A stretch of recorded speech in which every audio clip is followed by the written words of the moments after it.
Mashambulizi ya Marekani kwa vinu vya nyuklia vya Iran yamezusha taharuki ulimwenguni, huku mataifa mbalimbali yakiwa na msimamo tofauti.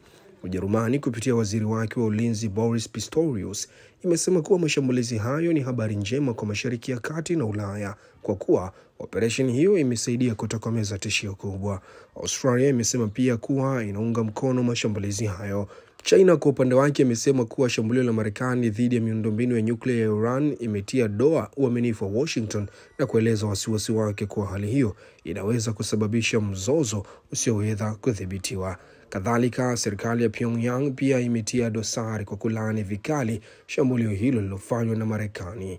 Katibu mkuu wa Umoja wa Mataifa Antonio Guterres ametoa wito wa kusitishwa mara moja mapigano, huku akihimiza kurejea kwenye mchakato wa amani na mazungumzo ya kina kuhusu mpango wa nyuklia wa Iran.